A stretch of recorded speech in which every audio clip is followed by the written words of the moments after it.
Decíamos el número 1 era la esclavitud religiosa del pueblo de Dios es quitada. Decíamos que el número 2 era trae y establece la nación identidad nacional. Decíamos que Honduras es un lugar donde abundan los profetas. Y que Comayagua había sido asignado por Dios como capital del avivamiento de nuestra nación. Y que el mundo o la cultura nuestra la llama la capital religiosa. Pero Dios ha declarado que Comayagua es la capital del avivamiento. Pero ¿qué se necesita? Que se levanten hombres y mujeres.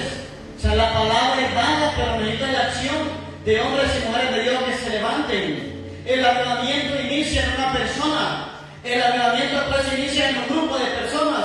O el avivamiento se extiende a otros lados. Número 3. Desata lo profético con sus diversos dones y manifestaciones del Espíritu Santo.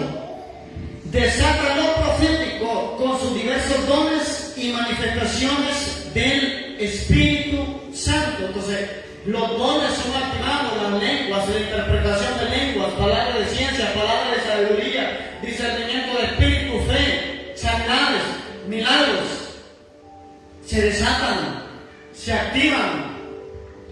Cuando hay profetas, el pueblo es activado en los dones del Espíritu.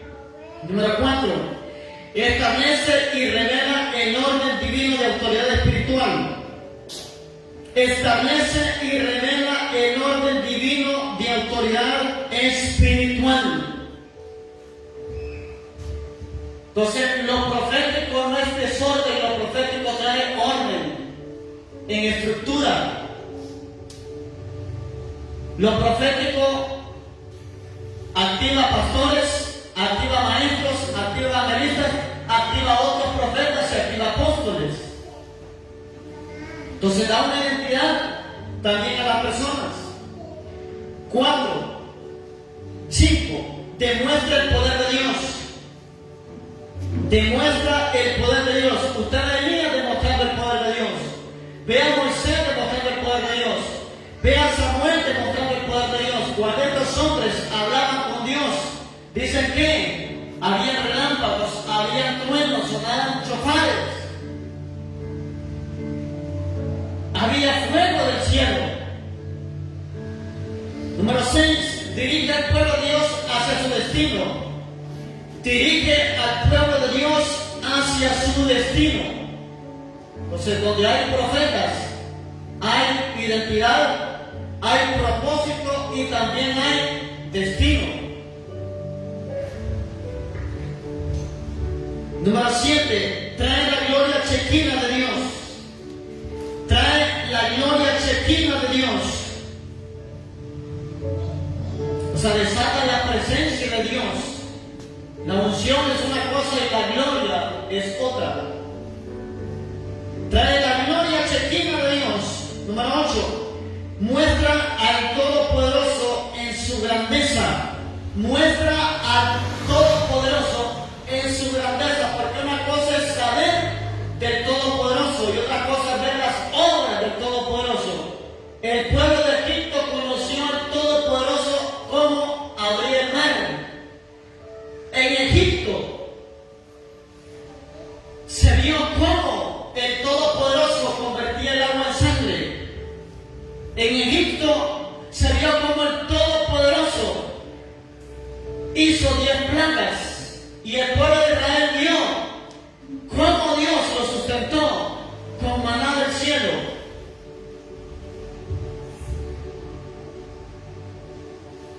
Destruye la idolatría. Número 9. Destruye la idolatría. Por eso los proféticos requieren bastante cuidado.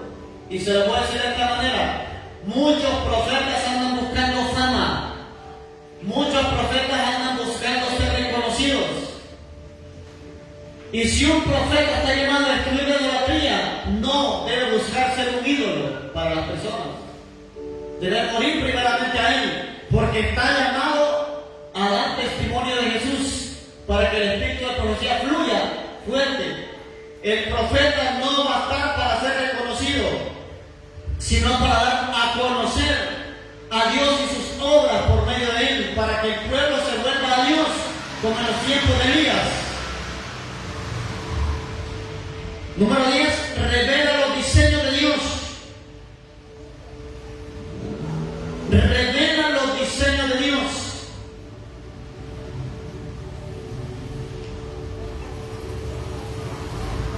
Y ahí también y las estrategias del diablo. Revela los diseños de Dios y las estrategias del diablo, porque Dios trae sus diseños, pero también el enemigo trae estrategias. Entonces un profeta trae los diseños de Dios a la tierra, pero revela las estrategias del enemigo. Número 11, ministra paternidad de Dios a los hijos de los profetas. Ministra paternidad de Dios a los hijos de los profetas. O sea, pues ya no están solos, ya no están huérfanos, hay adiestramiento, hay enseñanza, hay activación, hay alimento del que usted quiere, hay alimento para que usted use su don, hay alimento para que usted use la unción, para que usted use lo que Dios ha puesto sobre usted. Imagínese que Dios lo levanta a usted bajo una unción llamado profético, y donde usted solo se hable de los aritos del pantalón, del maquillaje, del pelo largo, del pelo corto. Usted no va a crecer en su unción. Tiene que crecer en todo el consejo de la palabra. O sea, tiene que vestir con modestia, sí. Tiene que vestir con pudor, sí. Pero no todo el tiempo vamos a estar hablando de esas cosas. No hay que ser religioso. Número 12. Revela y demuestra la sobrenaturalidad de Dios. Revela y demuestra la sobrenaturalidad de Dios. Ahora, ¿por qué? Porque muchos la revelan, pero no la demuestran. Muchos pueden dar una enseñanza del don de profecía, pero jamás han profetizado. Muchos pueden dar una enseñanza del don de lenguas, pero no hablan en lenguas. Es como que usted me dé una enseñanza de cómo poner uñas y nunca ha puesto, de cómo hacer una casa si no sabe pegar bloque, de cómo echar tortillas si la compra,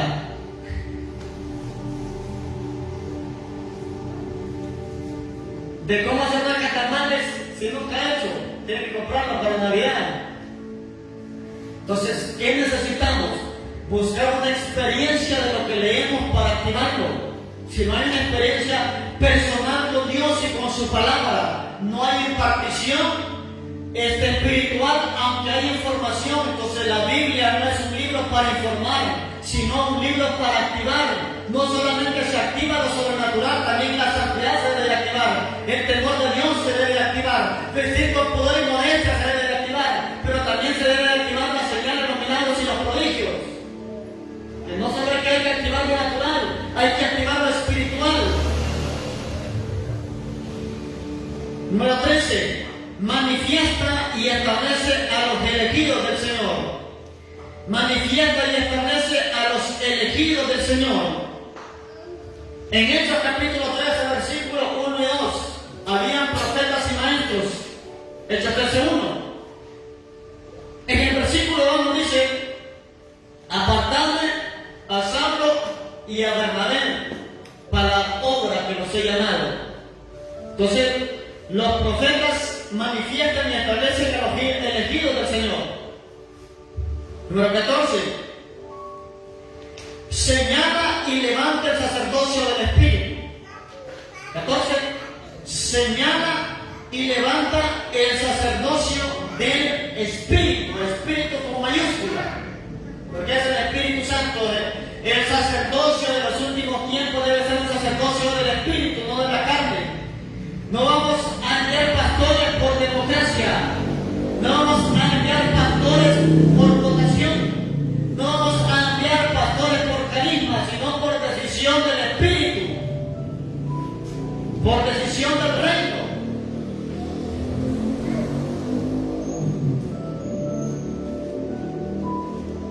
Número 15. Revela el carácter multigeneracional de Dios. Revela el carácter multigeneracional sea, Dios no es un Dios generacional, Dios es un Dios multigeneracional. ¿Qué significa eso? Que Dios conoce la primera, la segunda, tercera, cuarta y todas las generaciones venideras. Dios conoce sus nietos aunque no los tenga. Dios conoce a sus hijos aunque no los tenga. Dios sabe de sus bisnietos aunque no los tenga. Dios es un Dios multigeneracional. Por eso nunca se presenta el Señor como por una generación. Siempre se presenta por muchas generaciones. Él dice el Dios de Abraham, el Dios de Isaac y el Dios de Jacob. En otros pasajes dice el Dios de Abraham, el Dios de Isaac y el Dios de Israel. Cuando dice Israel no se refiere a la nación, se refiere a Jacob. Porque le puso por Israel. ¿Cómo? Cuando Jacob peleó con el ángel. Y usted pelea con su vecino. Desde que Jacob buscaba pelear con el ángel por una bendición. Si no me bendice, no te mande. Hasta los pentecostales, ¿no? Y eso por eso pentecostales ese. Pero que no solo sea una teoría, que sea una experiencia. Pelear, orando, pelear, intercediendo, hasta que su milagro sea hecho pelea, hasta que su milagro sea hecho de rey. No se dé por vencido. Siga peleando hasta que obtenga victoria. Entonces, Dios en multigeneracional, número 16, trae la adoración e intimidad del pueblo para con el Señor. Trae la adoración e intimidad del pueblo para con el Señor. Los profetas activamos la adoración, la alabanza, los ministerios de danza, los ministerios de arte, bajo la unción profética. O sea, si usted tiene como cabeza a un profeta, usted también va a ser profético. Todo lo que haga usted tiene que ser profético. Cuando decore la iglesia, pida revelación. Cuando haga algo, pida revelación. Dios se la va a dar. Y si no la da, use la creatividad que Dios le ha dado. Yo siempre he dicho, hay cosas que Dios nos revela y hay cosas que Dios nos da libre albedrío para que hagamos, pero sea que Dios nos diga, o sea que Dios nos dé autorización para hacer como nosotros queramos, de lo mejor. Excelencia. 17. Provoca la unidad nacional. Provoca la unidad nacional. O sea, el trabajo profético no es fácil. Imagínense unir una nación. Si la gente lo divide en la política, lo divide en las clases sociales. Muchas veces lo divide cosas naturales, pero lo profético o la operación del profeta en una nación provoca la unidad nacional. Ahora, ¿por qué? Porque el Espíritu Santo llama a la unidad. Por eso les decía el jueves pasado que no puede haber palabra de Dios para que destruya a su familia. Dios llama a la unidad familiar, a establecer buenas relaciones. El Espíritu de Dios vino ¿para qué? Para hacer volver el corazón de los padres hacia los hijos y de los hijos hacia los padres. O sea, es un espíritu de unidad y que se vuelvan a Dios. 18. Confronta el humanismo secular. Confronta el humanismo secular. Tiene que derribar toda muralla del humanismo. O sea, Dios va a utilizar humanos, sí, pero que debemos representar es a Jesús en las naciones, no al hombre. Dios va a exaltar al hombre porque Dios ha prometido que Él va a honrar a los que lo honran y va a tener en poco a los que lo estiman, en poco. Pero jamás se le olvide que Dios, el que lo levantó, así como actúa hoy, actúe cuando Dios lo levante aún más. Cada grado, cada escalón que Dios lo lleve, mantenga un espíritu de humildad. 19. Derriba los poderes ocultistas. Por eso la lucha nuestra siempre va a estar ligada a la brujería y a Isabel. Derriba los poderes ocultistas. O sea, si usted vino a esta casa, viene a un lugar donde va a tener que pelear con los brujos. viene a un lugar donde va a pelear contra la hechicería.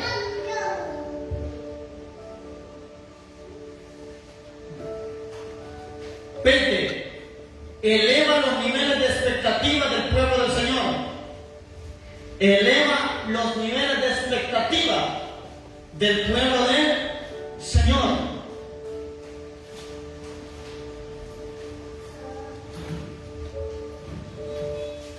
¿Qué es lo que se le dice aquí cuando viene la reunión? Venga con expectativa de recibir su sanidad, de recibir su milagro, de recibir una palabra de parte de Dios. Entonces tiene que despertar.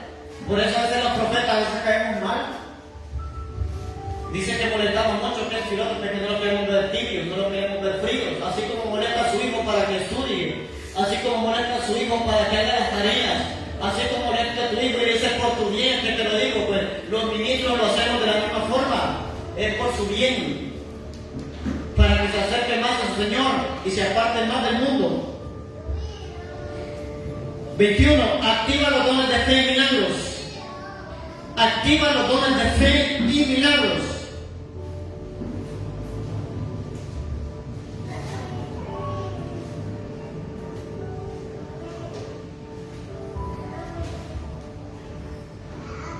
Hay muchas áreas donde operan los milagros.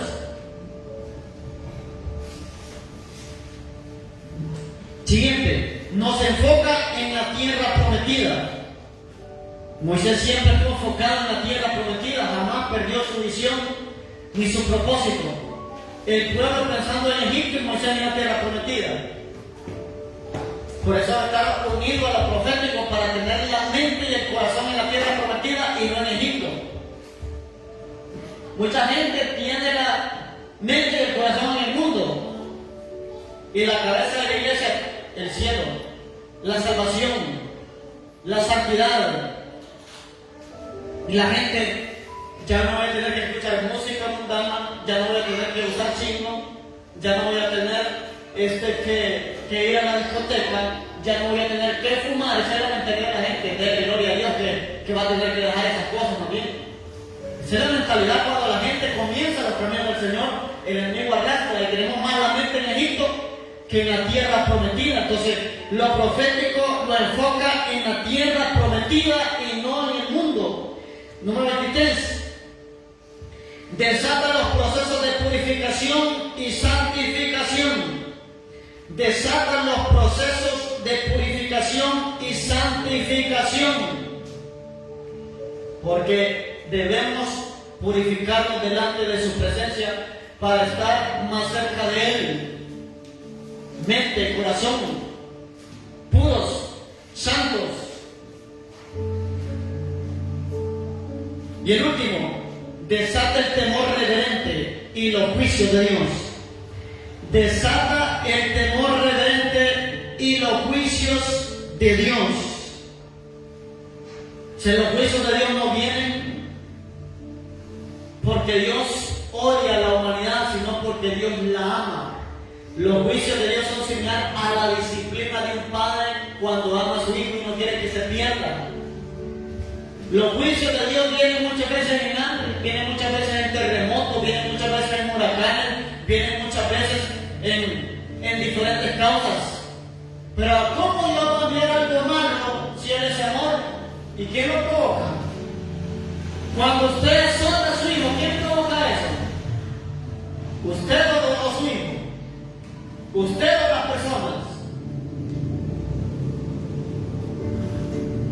Pero si la gente persiste en el pecado, la Biblia nos dice que la paga del pecado es muerte. Punto número 2. Ya terminamos con los beneficios de la operación del profeta de una nación. Punto número 2, este es el último. La prosperidad es el legado de los profetas. La prosperidad es el legado de los profetas.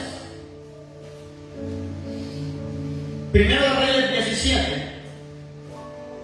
La prosperidad es el legado de los profetas. Primero Reyes 17. Entonces, la herencia profética es una herencia de bendición espiritual y material. ¿Qué le dejó Moisés tierra prometida. Él no entró, pero le dejó la tierra prometida. Tierra abundante que fluye leche y miel, y que era bueno, toda la tierra prometida era buena para el cultivo, no solamente de trigo, sino de toda semilla, de toda planta. Era la mejor tierra que había, que Dios le llamó tierra que fluye leche y miel. Pero esta cosa no, pero eso Dios ya lo había declarado, sí, pero tuvo que levantar un profeta para que lo llevara a su destino profético. Entonces el legado de un profeta es la prosperidad espiritual y material. Que tiene que prosperar espiritualmente y tiene que prosperar materialmente. Y gloria a Dios por las bendiciones. No se aparte, que la bendición no lo aparte, sino que lo haga más cerca a Dios. 1 Reyes 17, verso 8 al 12. Dice la palabra. Vino luego a él palabra de Jehová diciendo: levántate, vete a Sarepta de Sidón y mora allí. He aquí yo he dado orden ahí a una mujer viuda que te sustente. Entonces él se levantó y se fue a Sarepta, y cuando llegó a la puerta de la ciudad, he aquí una mujer viuda que estaba ahí recogiendo leña. Y él la llamó y le dijo: te ruego que me traigas un poco de agua en un vaso para que beba. O sea, darle un vaso de agua era difícil, porque había sequía. Elías había profetizado sequía, había sequía. Hasta un vaso de agua era difícil que le dieran. Y yendo ella para traérsela, él la volvió a llamar y le dijo: te ruego que me traigas aquí un bocado de pan en tu mano. Y él respondió: mira, Jehová tu Dios, que no tengo pan cocido, solamente el puñado de harina tengo en la tinaja y un poco de aceite en una vasija, y ahora recogí 2 leños para entrar y prepararlo para mí y para mi hijo, para que lo comamos. ¿Y qué dice? Y nos dejemos que morir, porque no había alimento, no había agua, había recepción. Y el profeta viene y le pide agua, y le da agua, pero no tenía comida hecha, y la que iba a hacer era la última, y después esperar la muerte. Creo que usted no ha llegado a esa situación, gloria a Dios. Si a usted lo llega a visitar a un Elías y le pide, cree que se la daría o cree que no, o le cierra la puerta o le manda para otra casa. Pero aquí saben cuál es lo impresionante. Dios le va a poder hacer cosas a usted en la crisis, pero también quiere y requiere de su obediencia. Esta mujer tuvo que activar la fe para creer a la palabra. Ahora, ¿por qué? Si leen detenidamente el versículo 9, ahí dice que Dios le dio, ya le había dado órdenes a la viuda, pero si ven a la viuda directamente no le dijo: Dios ya me dijo. Dios ya me dijo que te estaba esperando, mira que está recién sacada está la comida. Le dije: ahí estaba probando la fe del profeta, y también Dios tenía que trabajar con la viuda a través de la palabra que Elías llevaba. Pero Dios ya sabía que la viuda se iba a dar, por eso le dijo: yo he dado órdenes a una viuda. O sea, Dios ya sabía que la viuda en su necesidad, en su escasez, le iba a dar la comida del profeta. Entonces, a través de Elías y Eliseo podemos ver en acción al Señor desarrollar prosperidad para un pueblo en crisis. La historia de la viuda de Sarepta y su hijo ilustran lo que puede hacer la crisis en una familia. ¿Qué puede hacer? Traer miseria y traer muerte. Eso es lo que había en la casa de la viuda: miseria y muerte. Leamos el 13 y el 14. Versos 13 y 14. Esta es la palabra que había de parte de Dios para esa casa. ¿Y qué había en esa casa? Repito: miseria y muerte. Entonces, cuando un profeta llega donde hay miseria, hay levantamiento económico. Cuando un profeta llega donde hay muerte, hay vida y resurrección. Dice el 13, Elías le dijo: ¿qué le dijo? No tengas temor. El miedo hace que usted rompa con las bendiciones que Dios quiere traer a su vida. Puede ser temor, y que tal si le doy a este y se muere el mismo primero por darle a un extraño, por darle a este hombre que aunque sea de Dios y diga que es de Dios, y si le doy, y que tal si la palabra no se cumple.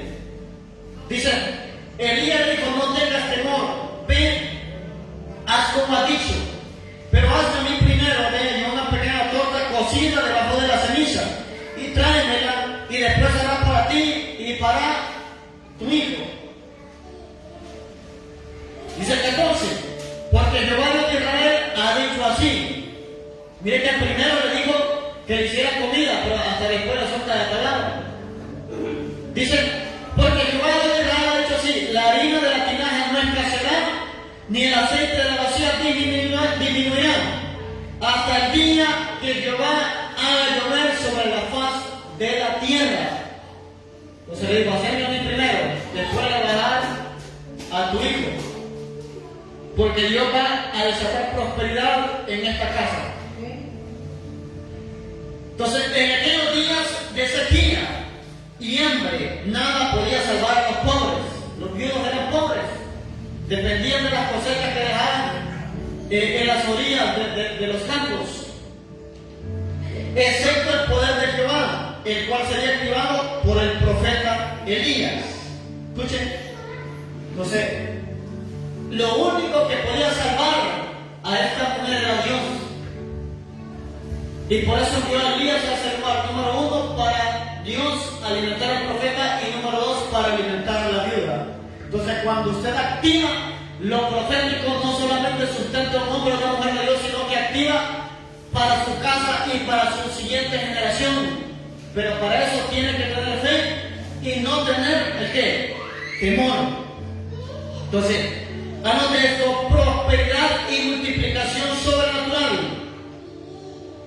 Prosperidad y multiplicación sobrenatural es la promesa de Dios para aquellos que creen a sus profetas. Prosperidad y multiplicación sobrenatural es la promesa de Dios para aquellos que creen a sus profetas ungidos. O sea, si hay profetas, tiene que haber prosperidad, salvación, sanidad, milagros, cancelación de deudas. Eso lo puede ver en Segundo Reyes. Aquí han tenido una gran deuda y Eliseo, de una manera sobrenatural, activó, se multiplicó el aceite y salió de sus deudas. Usted va a salir de las deudas en el nombre de Jesús. Usted va a salir de todo lo que debe en el nombre de Jesús, no en su nombre, sino en el nombre de Jesús. Usted va a pagar sus deudas y va a tener más tranquilidad.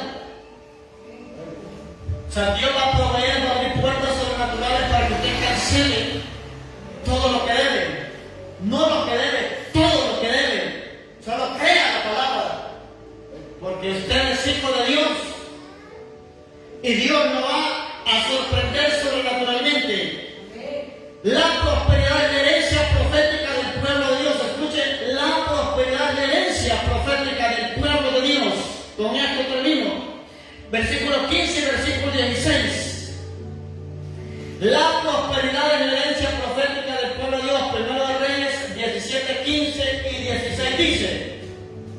Escuchen. Entonces ella fue e hizo como dijo Elías, y comió él y ella y su casa. ¿Cuántos días? Muchos días. Y solo tenía para hoy, no tenía para mañana, ni para pasado. 16.